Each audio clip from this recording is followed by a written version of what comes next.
Oui, merci. En effet, c'est le titre provisoire que j'ai donné à mon intervention qui est centré sur la question « Pourquoi faudrait-il que la littérature et la philosophie coopèrent ?» Et je me réjouis depuis 6 mois d'avoir une question qui m'a permis de dessiner un chemin, et je me suis tenu et je suis resté coïncident par rapport à cette question. François Livonnet a rappelé tout à l'heure très brillamment que traditionnellement ces deux champs, philosophie et littérature, étaient séparés, et il avait bien raison de le faire.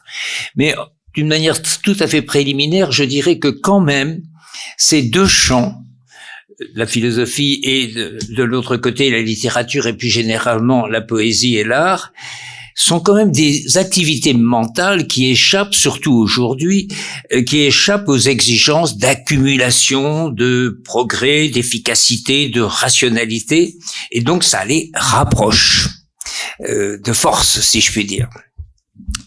Dans un ouvrage publié en 1956, Günther Anders, le livre qui a été traduit récemment en français s'appelle L'obsolescence de l'homme.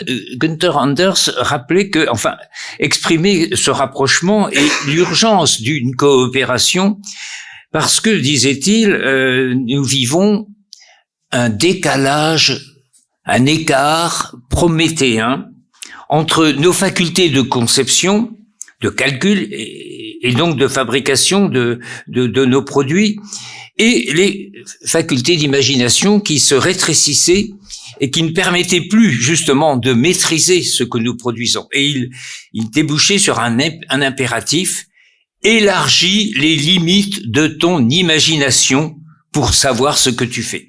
Et je reviendrai sur cette exhortation en conclusion pour l'infléchir quelque peu. Mon point de départ, c'est tout simplement Georges Bataille et une formule brutale: la littérature est l'essentiel ou n'est rien. La littérature est l'essentiel ou n'est rien. C'est brutal, c'est une formule à ne pas dire à vos amis écrivains,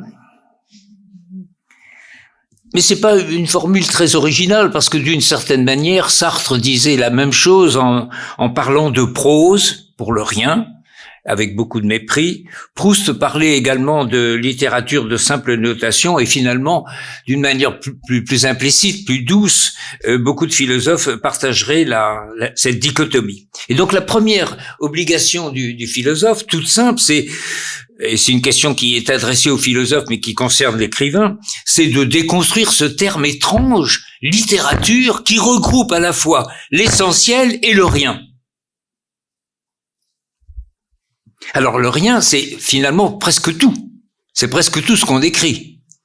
Donc voilà, vous avez un monstre, littérature, ça va du tout au rien, et ce tout, c'est une toute petite fraction de la totalité. Et donc, le philosophe doit à la fois déconstruire et tenter de dessiner la carte et la frontière entre les deux. Là, je vais faire une toute petite digression pour expliquer que je ne vais pas parler d'une chose qui pourtant vient perturber toute l'affaire, c'est qu'en réalité, il existe entre ce tout et ce rien, entre cet essentiel et ce divertissement. Je rappelle d'ailleurs que ce divertissement, Bataille en l'évoquant, évoque aussi le jeu. Pour lui aussi, le jeu va du rien, le simple ludique, à des jeux intenses. Mes digressions que je suis obligé de faire pour compliquer la vie, chemin faisant, j'ai découvert qu'il y a quand même une littérature un peu particulière qui crée des mythes. La littérature crée des mythes, pas seulement la littérature, mais enfin la littérature est un producteur de mythes. Donc la distinction, la dichotomie de Bataille et de quelques autres, elle est trop simple. Il faut penser dans un autre espace à une littérature qui n'est ni selon moi, qui n'appartient pas à l'essentiel, mais vous pouvez en discuter, et le rien. Et je note au passage que les philosophes se sont beaucoup appuyés, pas seulement les philosophes, les psychanalystes, les sociologues, s'appuient constamment sur la littérature mythique. Donc je laisse de côté cette composante de la littérature que je situe dans un autre espace. Je reviens à la frontière et à la distinction de Bataille qu'il fonde, lui, par l'opposition entre ce qu'il appelle la communication faible, le langage ordinaire, et ce qu'il appelle la communication forte ou authentique, laquelle est en rapport avec l'indicible, par exemple selon Lyotard, ou plutôt avec l'inouï, l'incommensurable au sens de François Julien. Je dirais, respectant plus une logique qu'une chronologie, que Bataille a lu Julien. Alors, j'avance dès maintenant pour préparer le terrain et pour le soumettre à votre critique. Je voudrais vous présenter mon explicitation personnelle de cette dichotomie bataillienne. Comme lui, j'admets que pour établir une communication fondamentale avec le lecteur, la littérature, la poésie doit évidemment s'inscrire dans une forme poétique. Et évidemment, pour moi, cette forme poétique, c'est pas une question de style ni même de ton. Pour moi, la forme poétique que j'évoque se fonde sur l'écart introduit par la métaphore, dont la figure centrale est celle de l'ellipse, dans le sens le plus large de ce terme. D'où la formule, pour le moment un peu énigmatique, la littérature authentique ne peut être qu'elliptique. Alors, pour le dire de manière peut-être plus vulgaire, en termes là aussi métaphoriques, la prose, elle tourne en rond autour d'une idée, en général une idée reçue, un récit ordinaire, une singularité, mais une singularité quelconque. Elle ne cache rien, au contraire, elle désigne explicitement, répétitivement, le centre du cercle qu'elle décrit. C'est ça le langage ordinaire et circulaire. Alors que la littérature va à l'essentiel quand le centre autour duquel elle semble tourner se dédouble pour former les deux foyers plus discrets, même plus secrets d'une ellipse. La littérature devient alors des coïncidences, langage authentique, elliptique et poétique. Tout ça, c'est vague. C'est un peu plus précis peut-être que ce que dit Bataille, mais à peine.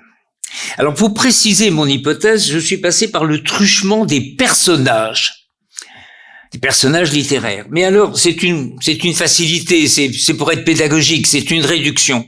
Il faut chaque fois que j'emploie le terme de personnage, penser au personnage genre Capitaine Fracasse, mais penser aussi à ce qui va jouer le même rôle. Et le personnage, qui est donc défini par son rôle, peut devenir un arbre, un loup, ou même une situation. J'ai pris ces trois exemples en pensant à un livre qui appartient à la littérature authentique, qui s'appelle « Un roi sans divertissement » de Giono. Dans ce roman, il y a effectivement un arbre qui va jouer un rôle par la suite. Il y a ensuite un loup qui va être tué au pied de la falaise du mont Aiguille, dans le Vercors. Et il y a une situation, c'est la rencontre avec la veuve de l'assassin. Les autres personnages sont également importants dans le roman de Giono. Mais ces trois personnages, un arbre, un loup et une situation, sont pour moi l'élargissement de la notion un peu simpliste de personnage. Alors, le personnage a été pour moi introduit par Moravia. Je suis tombé sur un texte de Moravia, mais avant de parler de Moravia, je voudrais faire une digression que d'ailleurs Daniel Bougnou m'a déjà entendu dire autrefois dans une autre vie. Je voudrais faire une petite digression par Le Chevalier inexistant, célèbre texte d'une trilogie d'Italo Calvino. C'était au colloque Girard. Pardon? C'était au colloque Girard, à Cerisy-la-Salle. Ah oui? Non, je savais pas. Donc, Le Chevalier inexistant, je vous le rappelle, tout le monde le sait, mais je vous le rappelle pour ceux qui n'auraient pas lu ce beau texte, c'est une armure vide. Et ce chevalier inexistant va établir lors d'une longue nuit un rapport amoureux parfaitement réussi avec la veuve Priscilla. Alors, tout ça peut être lu justement comme un conte, comme un divertissement pour enfants, décrivant un rapport immaculé. Mais le lecteur attentif peut pressentir l'autre foyer de ce conte, à savoir un paradoxe que les philosophes connaissent bien, qui a été évoqué qui a été analysé par Bachelard et par Yankelevitch. Yankelevitch écrivant, pour aimer, il faut être. Mais pour aimer vraiment, il faudrait ne pas être. Pour aimer, il faut être. Mais pour aimer vraiment, il faudrait ne pas être. Eh bien, ça veut dire que la passion amoureuse absolue implique un idéal, une limite, l'annulation de l'existence de celui qui aime. Alors, suivant ce fil introduit par Calvino, je montrerai plus loin que ce chevalier inexistant peut devenir, cette fois pour le lecteur, une sorte de séducteur inexistant, et j'appellerai cela cette proposition de concept, j'appellerai cela un attracteur intime. Un attracteur intime. Alors, j'en viens maintenant au petit texte qui m'a touché et qui m'a conduit finalement dans le chemin que je vais essayer de parcourir rapidement avec vous. C'est une hypothèse à laquelle il ne faut pas croire, c'est une hypothèse pataphysique. Une hypothèse pataphysique qui est explicitée dans un livre de Moravia qui est assez peu connu, surtout en France, qui s'appelle L'Attention, qui est en fait un dialogue avec Pirandello, 6 personnages en quête d'auteur. Et c'est en fait, ça se présente comme un journal qui pourrait devenir un roman. Et c'est avec une composante très autobiographique. Et le narrateur, dans le passage que je vais vous lire, avoue son amour à sa belle-fille.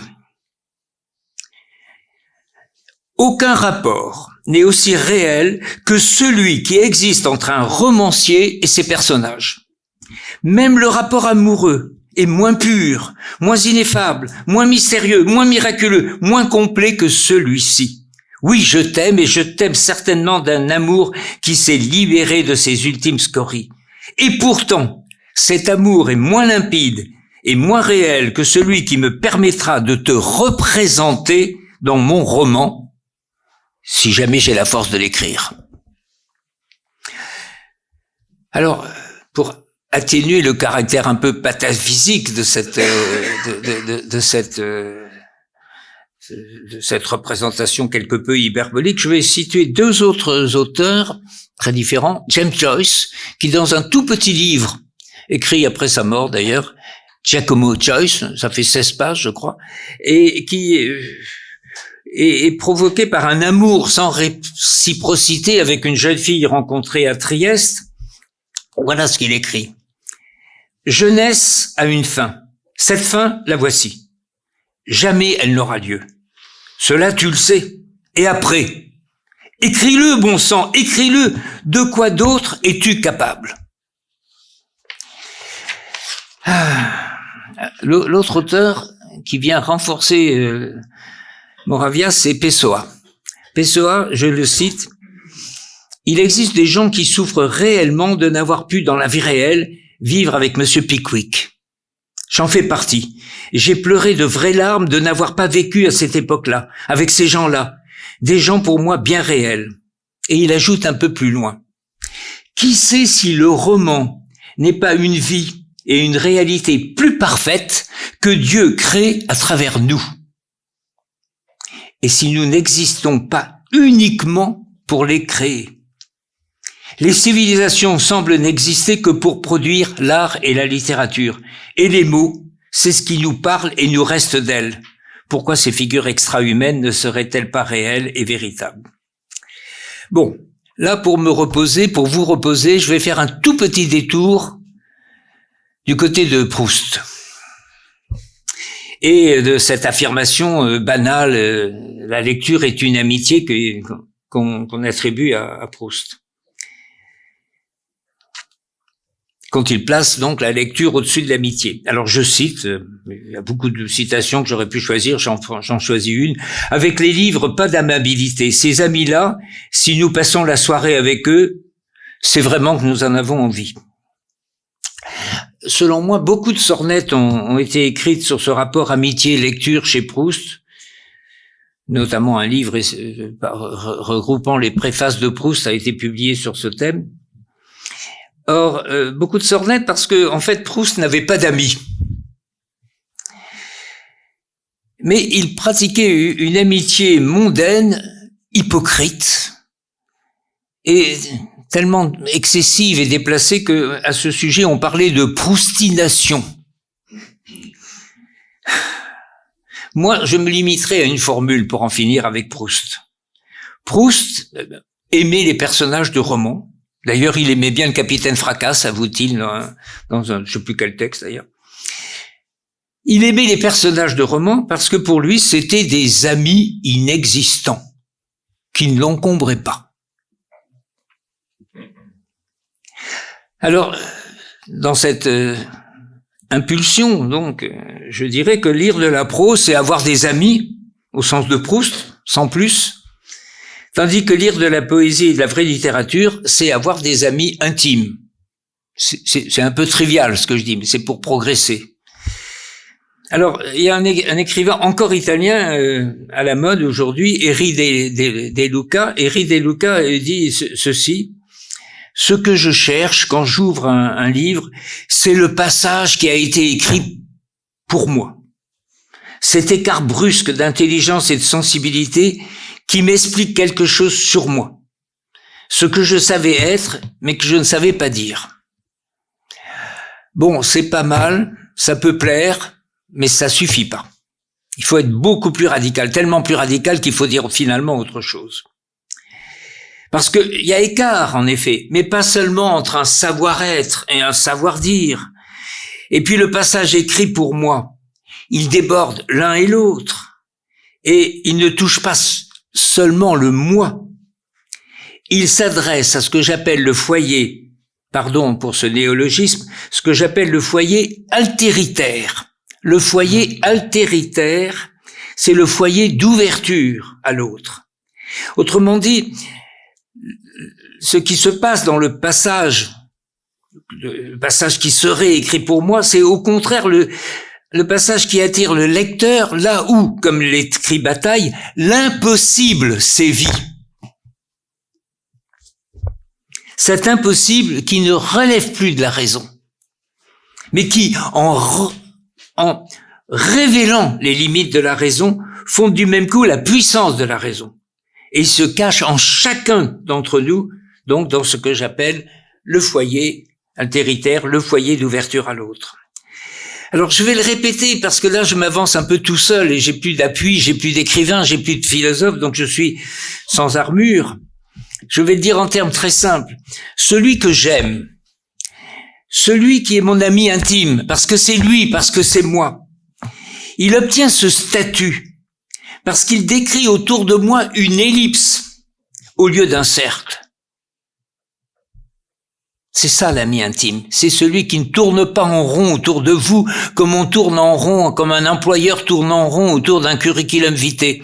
C'est celui qui décrit une ellipse autour de vous, et d'ailleurs vous décrivez une ellipse autour de lui, mais quelle est la différence entre une ellipse et un cercle? Elle est formidable parce que l'ellipse, elle fait émerger le foyer secret, le foyer altéritaire qui est ouvert à l'autre. Et de même, un livre est authentique quand il fait émerger ce foyer qui est caché à vous-même.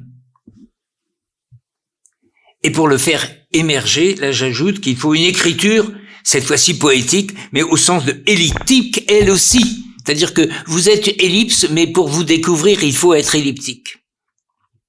Et souvent, caractère de cette ellipse, c'est l'allusive. Et là, on retrouve ce que dit Julien à propos de l'allusif. On ne dit pas précisément, mais on laisse entendre indéfiniment, pour citer François Julien. On ne dit pas précisément, mais on laisse entendre indéfiniment. Alors, au point où j'en suis arrivé, je vais être obligé moi-même d'être allusif pour conclure dans des temps raisonnables. Non, mais j'aime bien faire court. J'essaye de faire court. Alors, la puissance de la littérature, c'est pas seulement cet art du chemin. c'est aussi, ça c'est évidemment quelque chose que nous avons pris l'habitude de lire et de comprendre chez François Julien, c'est la capacité de la littérature de se nourrir du vivre et non de la vie, en y trouvant des situations, des personnages, des événements, des attracteurs qui ont un pouvoir de séduction. Le vivre est en effet une immensité océanique, de singularité, et une immensité qui déborde infiniment le cadre conceptuel que les hommes ont pu construire. Comme l'écrit François Julien, la philosophie a pensé la vie, mais non pas le vivre. Et là encore, Montaigne fait écho, il n'y a rien d'aussi beau, d'aussi légitime et d'aussi ardu que de savoir vivre cette vie. Le sentiment de vivre, il est partagé par tout le monde, c'est un commun. Nous sommes intimement frères face à cette abstraction et cette situation de fait. Nous sommes en vie. Mais en même temps, ce sentiment est concrètement éprouvé d'une façon totalement différente. C'est une diversité infinie de modalités. Donc c'est à la fois un commun de principe et un spectre qui va du plus proche au plus éloigné, au plus impensable. Les écrivains sont donc des intercesseurs qui créent des personnages et les situations qui mettent du vivre dans la vie à cause de faire un travail de traduction. Beaucoup d'auteurs, Pessoa en particulier, ont bien expliqué, ont bien mis ont éclairé ce travail de traduction. Parfois, on l'appelle de mensonge, qui permet justement de créer des personnages qui vont nous toucher. Et les grands écrivains deviennent eux-mêmes les intercesseurs auprès des philosophes. On peut le noter à propos de beaucoup de philosophes, Gilles Deleuze, mais pas seulement. Et on peut même penser, dans les pas de Fernando Pessoa et de Jean Baudrillard, que aujourd'hui la séduction s'est réfugiée dans les personnages littéraires, un peu comme elle était incarnée naguère dans les stars décrits par Edgar Morin.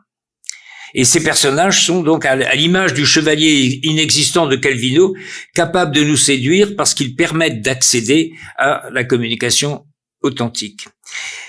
À cet égard, il faudrait, mais je n'ai pas le temps de le faire, citer le concept d'événement au sens de Deleuze, qui convient parfaitement à cette mise en évidence en invitant à chercher dans un grand texte littéraire les points singuliers, les attracteurs qu'il recèle. Non pas l'événement dans le texte, mais le texte comme événement. Alors pour conclure, j'arrive à mon dernier paragraphe, c'est l'alliance ou la coopération. Le terme d'alliance renvoie à une composante éthique et politique, c'est pour ça que je l'emploie, l'alliance de l'écrivain et du philosophe. Donc quelle coopération finalement, quelle alliance? La littérature, je viens de le dire, ouvre l'accès à l'immensité du vivre.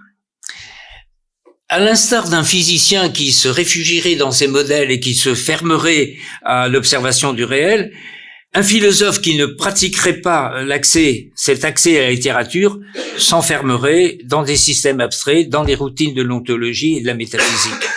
Et il se priverait de toutes les possibilités de décoïncidence offertes par les témoignages du vivre que les auteurs traduisent pour les lecteurs.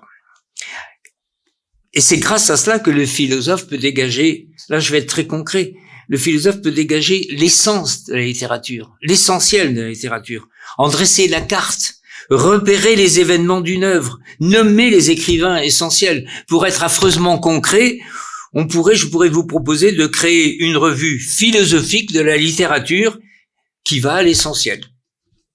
Alors ça se réduirait à peu de choses.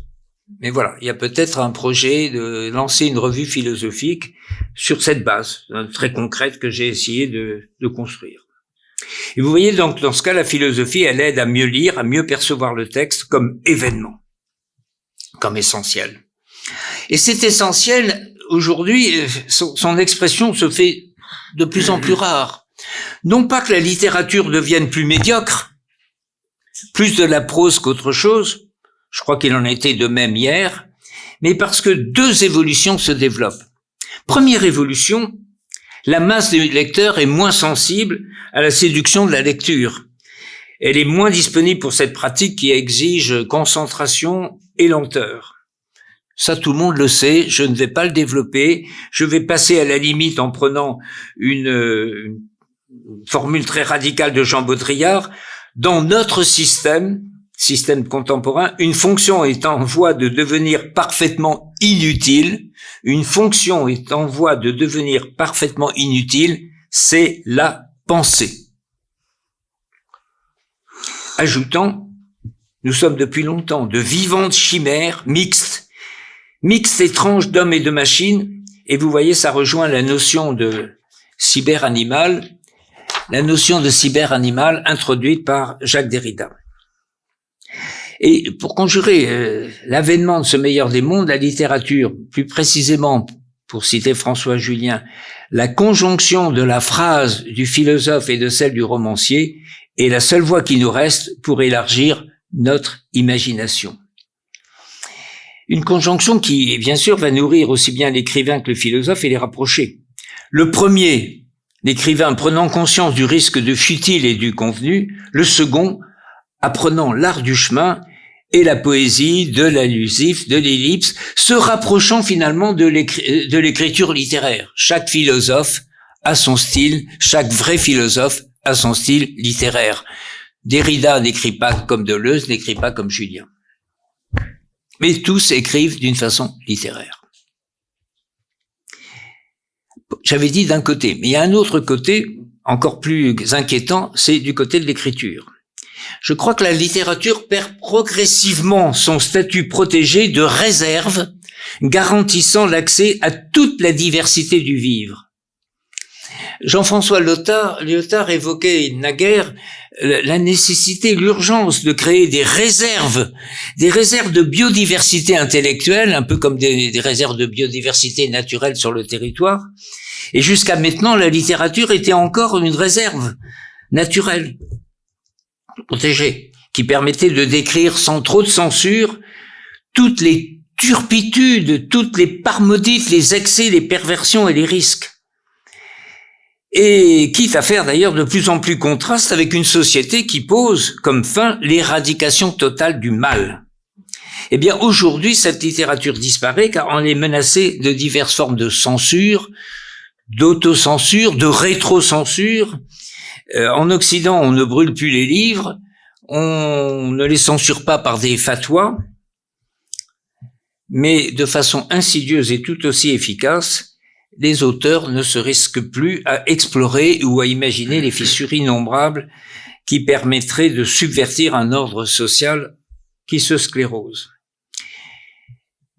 Il importe donc plus que jamais que le philosophe en tant que tel prenne la défense de la littérature en voie d'involution, qu'il montre en quoi elle est irremplaçable et de plus en plus précieuse.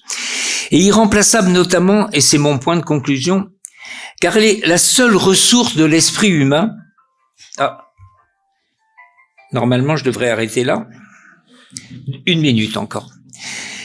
Irremplaçable notamment, et c'est mon point de conclusion, car elle est la seule ressource de l'esprit humain capable de faire du décalage prométhéen une force plutôt qu'une faiblesse.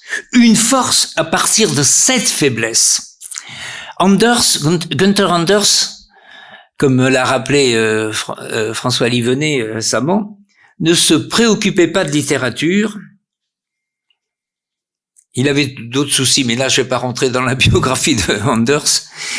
Il ne se préoccupait pas de littérature et, à mon avis, il n'a pas vu la place spécifique qu'elle peut et doit conserver et même renforcer. Parce que, au fond, son souhait, ce qu'il écrivait, Anders, c'était élargis ton imagination, mais vouloir réduire les prétentions de la raison cartésienne, vouloir, d'où sont issues nos réalisations prodigieuses, nos réalisations techniques prodigieuses, vouloir activer et élargir l'imagination, devenue incapable d'appréhender ces réalisations, mais ça reste des vœux pieux. Et donc, ça reste des vœux pieux parce que ça reste dans le classement, justement, et dans l'opposition. On n'est pas dans l'écart. Alors que si la littérature transforme ce décalage, je ne conteste pas le constat d'Anders, mais si on transforme ce décalage en écart, c'est en habitant cet écart, et de façon créative, C'est en explorant les tensions et les possibles qu'il crée que la littérature devient communication forte, authentique, qu'elle crée ainsi un événement nécessaire.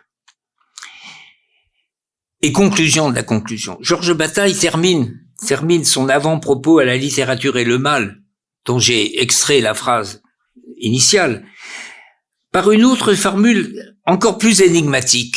À la fin, la littérature se devait de plaider coupable. Et il ajoute, pour préciser cela, le courage nécessaire à la transgression des interdits. Et pour l'homme, un accomplissement. C'est en particulier l'accomplissement de la littérature, dont le mouvement privilégié est un défi. La littérature authentique et prométhéenne. L'écrivain authentique ose faire ce qui contrevient aux lois fondamentales de la société active. Mais bien, alors, la littérature peut aussi plaider l'innocence, car elle nous libère par un renversement salutaire de ce que Anders appelle la honte prométhéenne. Vous savez, cette honte de devoir son être à la nature, d'être devenu, plutôt que d'avoir été fabriqué de façon rationnelle et optimale. La littérature, en explorant le monde de la transgression et du mal qu'incarnent les personnages de la littérature, nos frères et sœurs virtuels, elle nous fait prendre conscience que quelque chose, finalement, fait obstacle à l'entreprise de maîtrise intégrale qui est la fin de la société contemporaine. Je vous remercie.